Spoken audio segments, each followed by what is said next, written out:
يلا قوموا عشان الصلاة. يلا انت هات لي المفك من جوه. خد اهو يا بابا. مش المفك ده، المفك الصليبة يا غبي. خلاص اتفضل. انت هات لي المفتاح الانجليزي. اهو يا بابا اهو يا بابا. طيب اهو.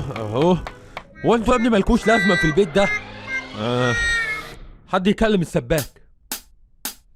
اسبوع طويل مليان دوشة، كله اخطار ومغامرات. ريح بالك كده وارسى وافصل من كل الحوارات. احكي وفضفض ملناش غير بعض، وتعالى هنونس بعض. اقعد معايا قعدة صفا. ايه اصدقائي، اهلا وسهلا بيكم في حلقة جديدة من البودكاست بتاعكم قعدة صفا. في هذه الحلقة انا بصور ستوري دلوقتي، انا بسجل خلينا في الستوري بقى نقول فيها في هذه الحلقة، ونعمل نفسها في هذه الحلقة. طيب نزلنا الستوري. انا لسه جاي من صلاة الجمعة. وده طبعا ياخدنا بقى الموضوع النهارده على طول كده، النقله السريعه بقى، عشان ايه الناس اللي اتضايقت ان انا بدي مقدمات طويله وكده ما تقعدش تتضايق. لا انا هدي مقدمه براحتي خالص، ما حدش يكلمني في اي حاجه. ما كانش عندي مواضيع بصراحه اسجلها الحلقه، ما كنتش مرتب اسجلها امتى، وبعدين تفاجأت ان النهارده الجمعه والسبت غدا هو ميعاد يعني نزول الحلقه. وبعدين بعد برضو تراودني بعد الافكار، ما مش مهم يا ابني الاسبوع ده، يعني الناس زهقت اصلا. والناس في اجازه وهتروح وهتخرج وهتعمل وبتاع. ولكن نزلت اصلي، وبعد الصلاه كده اتمشيت شويه. كنت رايح، انا بقى بحب التفاصيل، يعني نقول عادي بقى احنا قاعدين مع بعض يعني. كنت رايح فرع احد شركات المحمول اللي بتقدم خدمة الانترنت، علشان اغير الخط من خط احد شبكات المحمول الذي امتلكه الان. واحنا ما اعتقدش البودكاست بهذه الشعبية لكي اكون محافظ على فكرة ان انا ما اقولش اسماء شركات وبتاع. ولكن يعني ايه، برضو ناخد احتياطاتنا، ممكن شركة ولا حاجة تقول لنا يا عايزين لكل سبونسر اللي مش عارف. استحالة يعني، بس ماشي. الشركة اللي انا كنت رايحها يعني بتعبر عننا كلنا، اللي هي كلنا بس بالانجليزي. والشركة اللي انا فيها هي شركة يعني طماطمايه كده، تمام. فكنت رايح كنت عايز احول من شركة طماطم لشركة كلنا بنفس الرقم، لان هنا في الدنيا هنا مفيش شبكة خالص لشركة طماطم. وطبعا شركة طماطم لما عرفوا ان انا هحول بقى ولغيت الفاتورة بتاعتي معاهم وبتاع، كلموني بقى يقولوا لي ايه، يا طب احلى شايفين ان انت منتظم في دفع فواتيرك ومش عارف ايه وبتاع، فعلا هنديك 50% خصم لمدة 5 شهور. وكأن انا بقى ايه بقى، كأن انا بقى ايه، هأغرى بقى والرأسمالية هتخدعني وكده. قلت لأ، وأنا متمسك بإني ألغي الخط من شركة طماطم وأحوله لشركة كلنا. وده علشان شركة كلنا رغم ان شركة طماطم الخدمة فيها كويسة، النظام اللي انا كنت فيه، لكن شركة كلنا الموضوع هيبقى مرتبط بالانترنت، وهيبقى في شبكة في الجامعة وهيبقى في شبكة في الحياة، فالدنيا هتبقى ايه كويسة يعني. وفي الاخر هو بنفس الرقم. لقيت شركة ايه كلنا قافلة، والدنيا ابتدت تمطر. طبعا النهاردة الجمعة المفروض انها تبقى قافلة عادي. عايز اروح اسحب فلوس من البنك ما فيش طبعا بقى، عارفين اللي يعني الله يكون في عون الناس. يعني اللي عارف انا بتكلم على ايه، فكرة انك تروح تسحب فلوس من ATM في مصر دي، تقعد بقى تلف من ATM تلاقي مفيهاش، وتروح لواحدة تانية وتروح لواحدة تالتة كذا بقى. وفي ظل هذه يعني المشاوير جه في بالي افكار ما كنتش بفكر في البودكاست، بس هو غالبا كان في اللاوعي بتاعي. ف... فقلت احنا بعد الصلاة، وعمال افكر كده في افكار يعني في الحياة عموما. عمال افكر في ايه مثلا، عمال افكر يعني بشارككم انتوا صحابي. عمال اقول انا ليه بفكر في الناس كتير، على سبيل المثال. بس الناس اللي انا هتكلم عليهم دول دلوقتي ممكن يكونوا بيسمعوا مش مش هحب ان الموضوع يبقى كده يعني، ولكن يعني بفكر كده في الناس عموما يعني. الناس اللي عارفهم من جديد والناس اللي عارفهم من زمان والمش عارف ايه، عمال بفكر فيهم كتير، وبفكر يا ترى يعني هم حاسين ناحيتي ايه، او هم مثلا هيبقوا صحابي في بجد قدام ولا لا، او مش عارف ايه. عمال افكر في الناس كتير واكتشفت ان الموضوع شغل دماغي كتير يعني. وان انا مش بفكر في نفسي بالقدر الكافي الفترة اللي فاتت كلها تقريبا، وبس بقعد افكر مش حتى في يعني مش ان انا شخص خير وبفكر مثلا في الناس وعايز اساعدهم يا عيني ومش عارف مين، لا بقعد افكر برضو في حاجات ملهاش لازمة، يعني بدل ما الحتت دي تروح لايه، لان اصبها في التفكير في ذاتي وفي كيفية التطوير منها وكيفية والبحث عن مصادر تساعدني في ذلك وكده. عمال افكر في حاجات ملهاش اي 30 لازمة 24 ساعة. ولان الكام يوم اللي فاتوا بعد الامتحانات الدنيا ما كانتش مترتبة، فالايام عشوائية شوية. ف فيعني ما فيش حاجة شغلاني قوي، هو بروجكت في الشغل شغال عليه والموضوع ايه خفيف يعني. وده غلط، وانا محتاج ان انا اقعد قعده كده لذيذه واشوف هعمل ايه. يعني القعده اللي بقعدها كل 3 ايام ده اقعد بقى هقعد هظبط حياتي كلها ومش عارف مين 3 ايام تلاقيني بعمل خطه جديده خلاص اللي فات دي ضاعت وخلصت مش عارف ايه. فانا ماشي قلت طب ما احنا ليه، طب ثانيه كده، احنا عايزين نقلل من الجين بتاع المايك علشان هو واضح ان هو عالي. اوكي. قلت هو احنا ليه ما نتكلمش عن صلاة، يعني احنا دلوقتي بعد الصلاة وبتاع، ففكرت طب ما ايه ده، اهي بعد صلاة الجمعة حلقة جميلة قعدة صفوية، فقلت يلا بينا. وهتتكلم عن ايه بعد صلاة الجمعة بقى؟ يعني خلينا احنا اصلا هتبقى حلقة يعني هتبقى عن صلاة الجمعة، وهتبقى برضو عن الافكار اللي هي اللي احنا عمالين نرميها دي، المشاوير والكلام والجو ده كله. صلاة الجمعة، يعني انا صليت الجمعة في حتت كتير قوي او في بلاد كتير قوي، وبعدين كلنا عندنا تجاربنا معاها. ما اعرفش البنات بصراحة هل ليهم تجارب، يمكن ليهم تجارب مع يوم الجمعة في حد ذاته، ولكن مش عارف ان كانت تجربة صلاة الجمعة دي يعني خدوها ولا لا. بس انا عايز ارجع ورا ورا ورا ورا ورا ورا كده ايه ونفتكر يوم الجمعة مع بعض، والحاجات اللي بتحصل عند اغلبنا فيه. والحاجة اللي بستغربها جدا هي فكرة ان احنا في حاجات كتير قوي كومن في حياتنا. يعني انت تلاقي ميم اصلا بيتكلم عن حاجة انت ما كنتش متخيل ان في حد غيرك بيحس بيها في الحياة، اللي هو صوت التلاجة في بيت جدتك وانت نايم ومش عارف تنام منها، وبعدين تفتكر ان دي حاجة تخصك انت بس وبيت جدتك، وتلاقي ان الناس كلها زيك مفيش موضوع يعني، احنا عايشين نفس الحياة تقريبا بنفس. حتى عشان كده هي بتلاقي الميم كلتشر متعلق يعني ناس كتيرة متعلقة بيه، لان كتير من المواقف اللي احنا عشناها كلنا عشناها، ما بتبقاش فردية، ما بتبقاش تجربة فريدة ولا بتاع. كنت عايز اقلش على فريدة بس مش هعمل كده. يعني مثلا لما بنرجع لورا واحنا صغيرين يوم الجمعة، اعتقد ان في بعض البيوت اللي هي بقى ايه، يصحوا بدري ويروحوا يجيبوا فطار ويقعدوا كلهم مع بعض بقى ياكلوا الفول والطعمية والعيش والكلام ده، واللي بيجيب سندوتشات، وده طبعا بيتبص له بصة حقيرة كده، تلاقي الناس كلها رايحة تجيب فول وطعمية وعيش وبتاع، وفي واحد واقف اللي هو انا يعني 2 فول على طعمية وواحد بطاطس رسول فمش عارف مش عارف ليه دي حاجة مش متعارف عليها، رغم ان السندوتشات ارخص والله يعني بحس السندوتشات تمنها ارخص، ومن لما تجيب فول سايب وطعمية سايبة وعيش وبتشبع، وفي نفس الوقت انت مش هتبذل مجهود في التغميس والكلام ده، هتاخد الحاجة جاهزة وتاكلها. فيعني حاجة غريبة جدا ان انتوا بتفضلوا الحاجات السايبة يعني. ويفطروا قبل الصلاة ويقعدوا وبتاع. في الأسر اللي هي لا تلاقيها تصحى الجمعة كلها تجري، اللي نايم على صلاة الجمعة واللي بينام وقت الصلاة واللي بيصحى على الصلاة في آخرها واللي مش عارف مين، ويصحوا يجروا وبتاع، وبعدين بعد الصلاة يروحوا يجيبوا بقى الفطار وعشان كده دايما دايما محلات الفول والطعمية ما بتقفلش في الوقت ده، تلاقي الناس كلها تخلص وتجري على بتاع الفول والطعمية، زحمة فشخ زحمة فشخ زحمة فشخ، الناس عمالة تتدافع وتنط فوق بعضها ومش عارف مين، ويجيبوا الفطار برضه، واللي بيفطر هناك واللي بيفطر بقى في البيت تاني نفس حوار السندوتشات والسايب. ولكن اللي بيروح بدري بيريح دماغه بقى من كل ده بصراحة، ان الدنيا بتبقى رايقة الصبح يعني. والنسيم الهوا بتاع الصبح ده يوم الجمعة تحديدا بحسه مختلف يعني.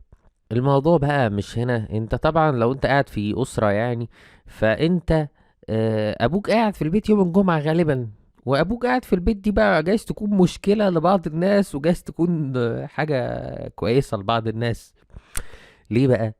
لان في ناس كويسة يا بابا وحشني وهنقعد مع بعض وهنتكلم وهنتفرج على حاجة وبتاع، وفي بقى لا يعني ده هيصة تلاقي بقى صاحي يصلح سباكة الحمام وابوك يوم الجمعة وبتاع، وصاحي تلاقي حاجة اصلا في البيت بقالها 70 سنة ولسه هو واخد باله بقى منها النهارده، يقول لك ايه دي معمولة كده ليه يا عم؟ ده اتكسرت من 3 سنين يا عم. لا كانت هنا زقهم بقى يا عم، اتكسرت من 3 سنين والله العظيم، انت في ايه دلوقتي؟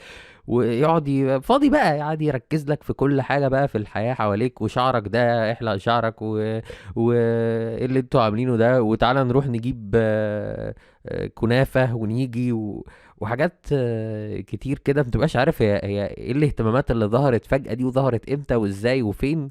وتلاقيه فاكر ان هو بقى عمال يصلح في البيت، وهو عمال يبوظ فيه اصلا. نشيل الترابيزه من هنا نحطها هنا وزي كده في بريكنج باد، لما والتر وايت، لو حد من فانز بريكنج باد، والتر وايت جري في الأرضية لقاها لما قعد بقى تاب من تجارة المخدرات شوية وقعد في البيت، قعد قال لك الأرضية فيها عفن وراح نزل تحت الأرضية وقعد يعمل فيها وقعد يخرم لهم في البيت طول ما هو قاعد. وأنا الحتة دي كانت عجباني جدا، لأن يا نهار أبيض، هو احنا شبه بعض للدرجة دي؟ يعني أنا دي الحاجة اللي أتوقعها من أبوي لو قاعد في البيت يوم الجمعة يفشخ يشيل أم البيت يقلبه رأسا على عقب وتلاقي عندنا مشاكل كتير قوي. يا عم يا عم مفيش مشاكل، انت ليه بتختلق مشاكل دلوقتي؟ ف... فاعتقد دي حاجة عندنا كلنا يعني. والناس بقى والناحية التانية برضو، الناس اللي بتزور اهلها، تلاقي ايه، ان يوم الجمعة تخلص الصلاة وتروح بقى يا ترى عند بيت والدتك ولا عند بيت والدك، جدتك ولا جدك، ايه ده، جدتك ولا جدك، على اساس ان هم يعني العيلة دي ولا العيلة دي، وتروحوا تاكلوا وتقعدوا مش عارف غالبا الغدا طبعا كلنا عارفين المحشي، ما فيش حاجة غريبة يعني. الوضع في ناس بقى بتحب اليوم، في ناس ما بتحبوش بسبب الايه، الحاجات الكتيرة اللي فيه ده، وبسبب ان هو غالبا بيبقى فاضي كده، تحس ان هو ما حدش بيعمل له حساب يعني. وهنا كان عندي بعض الطقوس اللي بحبها دايما بعد الصلاة كده، في فترة من فترات الطفولة يعني. كنا بنخلص الصلاة وكنا نروح السوبر ماركت نجيب ايه، منتج هقول اسمه لانه تقريبا ما عادش موجود دلوقتي، مش عارف، فروتس اللي بالتفاح دي. وكنا نعمل نفسنا بقى، هي كانت شبه ازازة البيرة جدا بأمانة يعني. وكنا نعمل نفسنا سكرانين بقى ونقعد ماسكينها كده ونعيش اليوم كله على هذا الأساس يعني، تفاح يعني فاهم.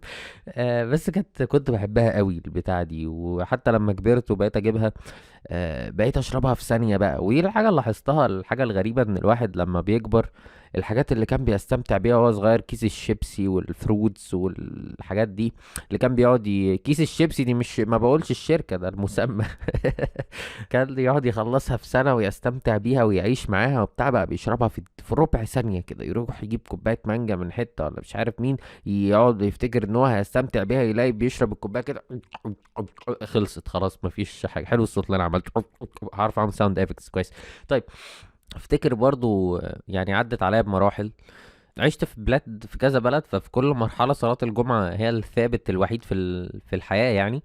وبالتالي كان كل فترة كان بيبقى فيها طقوس مختلفة. أنا في الأول كنت عايش في الزقازيق، فكان صلاة الجمعة كان بعدها لعب كورة بقى، كنا وقتها لسه فترة اللعب في الشارع وبتاع، وكنا نروح الصلاة متقريفين مش أنا آسف يعني، بس مش عايزين نروح نصلي، عايزين نلعب.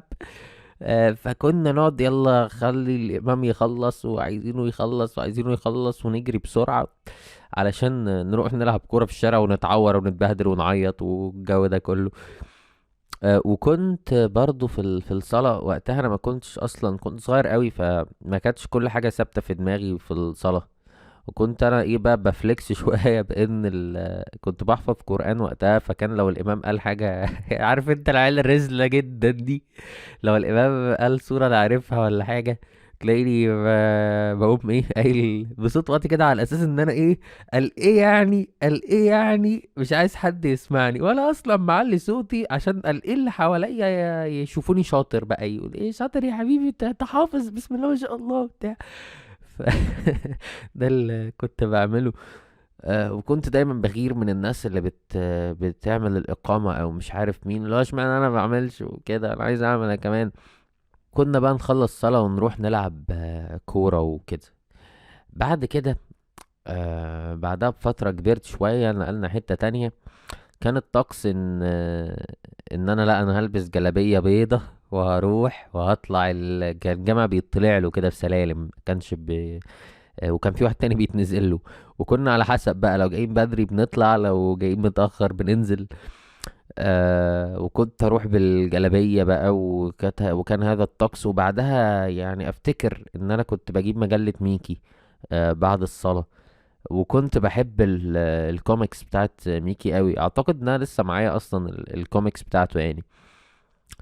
واقعد اقراها وبتاع، ويا النهارده اجيب كوميك جديد وكده، وكانت حاجه جامده جدا. واعتقد ان دي الحاجه اللي ممكن اعملها مع اولادي، ان الموضوع برضو يبقى مرتبط بمكافأة كده، وعشان يحبوا ان هو انت هنروح نصلي النهارده وهنعيش الطقس جدا بالجلابيه ومش عارف ايه.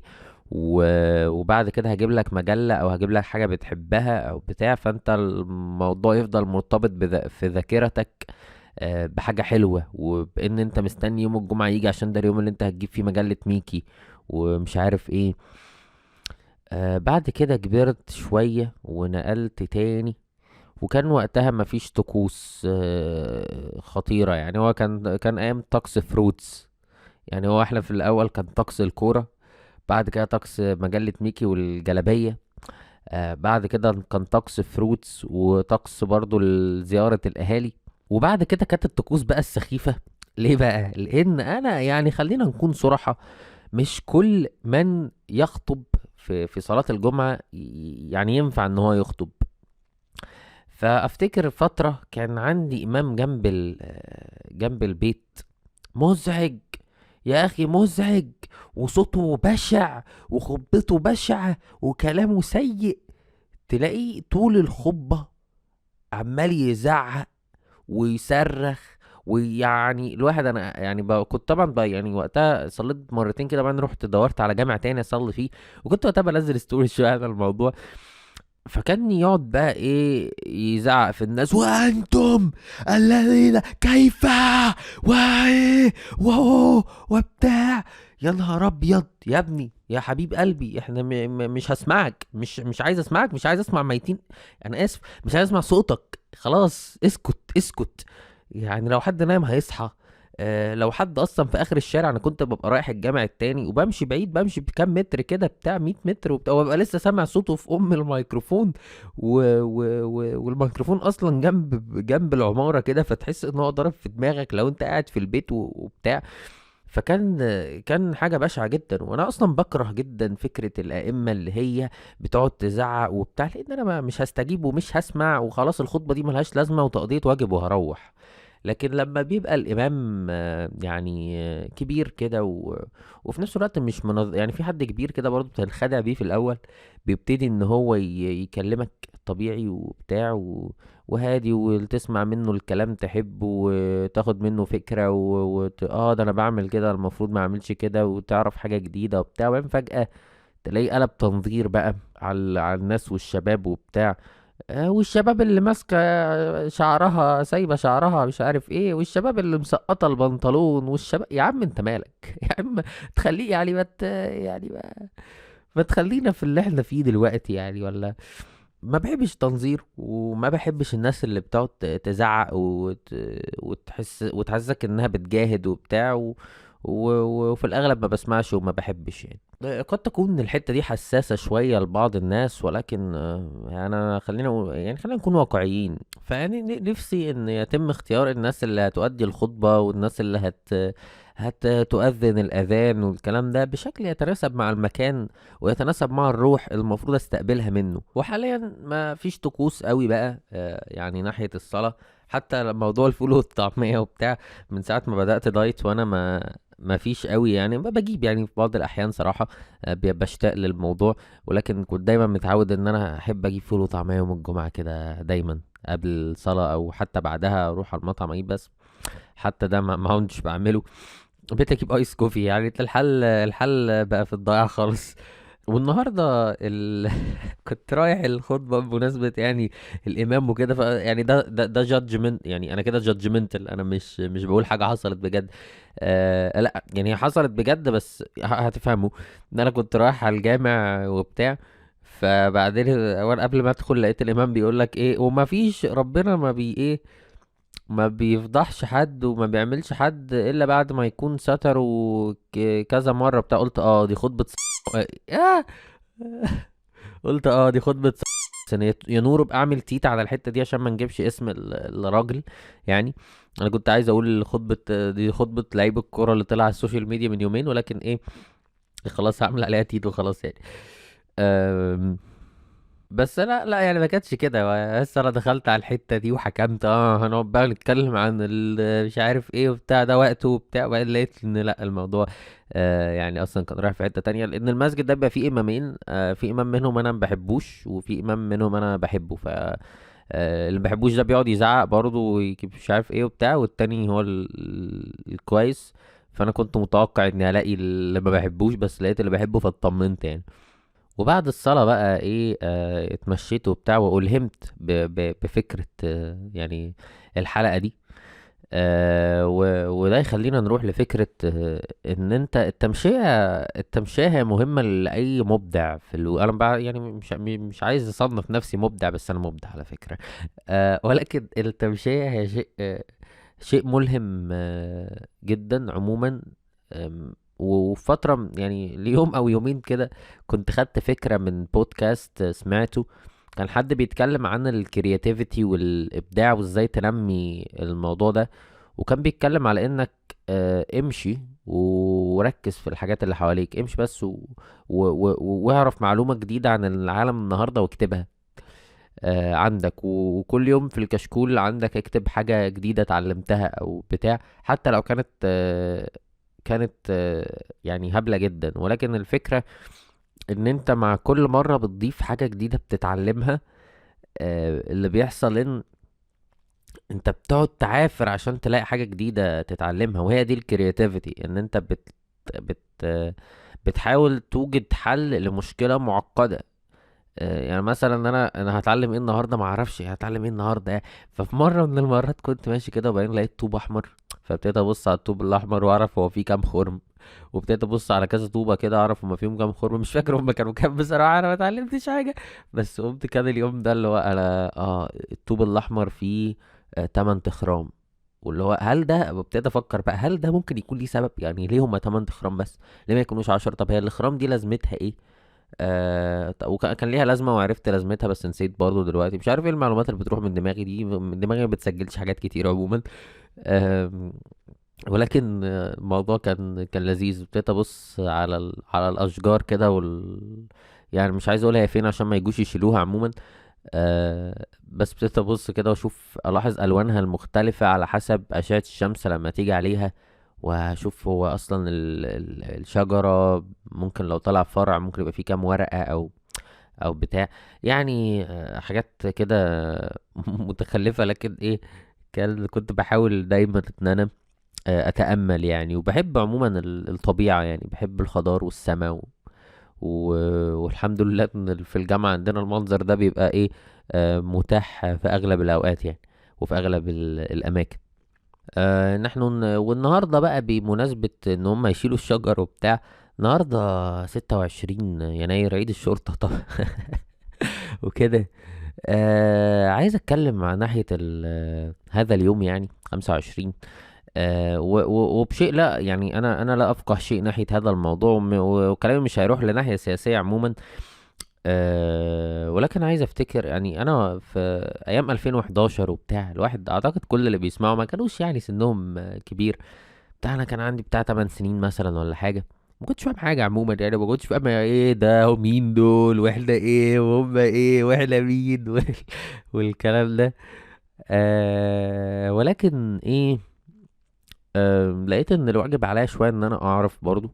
ويعني قلت اقول لكم يعني ما تيجي نعرف، يعني ما تيجي نعرف مين ايه الليله دي وايه اللي حصل، والناس طلعت ليه وبتاع ليه. لان بنيجي نلاقي على شويه افكار كده في تويتر ومش عارف ايه، يقول لك طب ما ايام حسني الدنيا كانت كويسه، وايام مش عارف ايه اللي بتاع والكلام ده. وعايزين نرجع حسني ومش عارف. أنا ما اتكلمش في السياسه، انا يعني بأذكر ما اقراه انا ماليش رأي عموما. انا تمام فاللي هو كان موضوع اللي هو طب ادام هو كان حلو، طب هو ايه اللي كان عمله بقى؟ ايه اللي خلاه بقى يمشي وايه اللي بتاعه؟ وبعدين الموضوع ده نجح ولا لا؟ وبعدين هي كانت ثوره ولا مش ثوره؟ وبعدين مين دول وايه الشله بتاعتهم وبتاع؟ فابتديت ادخل اعرف ويا نهار ابيض يعني. اعتقد ان ناقصنا كتير نعرفه ناحيه الموضوع. واعتقد ان احنا يجب علينا اننا نعرف ما دار وما دار قبل منه، و... ونتنبأ بما سيدور ونفهم الوضع عامل ازاي. لان باكد اننا برضو زي ما اتكلمنا في حلقة اننا كبرنا، وان يعني ايه، رغم ان خلينا اكون صريح في في كتير من الاوقات ما بحسش بانتماء لهذه القطعة من الارض يعني، ولكن يعني لكي ان الواحد يكون مثقف ويعرف يتناقش مع، لان بقى بتطرح قدامي افكار انا ما ببقاش عارف اتناقش معاها وبتضايق، ومبحبش اقول رأيي في حاجة انا مش فاهمها، وبالتالي مبقاش مقتنع برأيي اللي قدامي، وهو ممكن يأثر عليا يمين وشمال ويوديني. فانا مش حابب ان انا اتحط في اي موضوع من المواضيع دي، ومش حابب ان انا في يوم من الايام اتسأل من ابني هو ايه اللي حصل وبتاع، ما اعرفش اجاوب يعني. ف ف فيعني رحم الله شهدائي 25 يناير والورد اللي فتح في الجناين. واتمنى نعرف قصة بلدنا اكتر من كده عموما، سواء انا او انتم يعني. الحمد لله ان البودكاست بيسمح لي ان انا اتكلم في حاجه زي دي. يعني وبس، ما اعتقدش ان انا عندي حاجه تانية النهارده بصراحه. هي كانت قاعده لذيذه كده بعد الصلاه. اليومين دول انا بتمنى اروح اسكندريه واقعد على البحر كده الفجر، واكتب لي حاجه حلوه ومش عارف ايه، واقرا حاجه هناك، او اصور صوره حلوه وبتاع، مش عارف ليه. بس يعني ده اللي بفكر فيه اليومين اللي جايين دول. وبس يا سيدي يعني، ده اللي كان عندي النهاردة.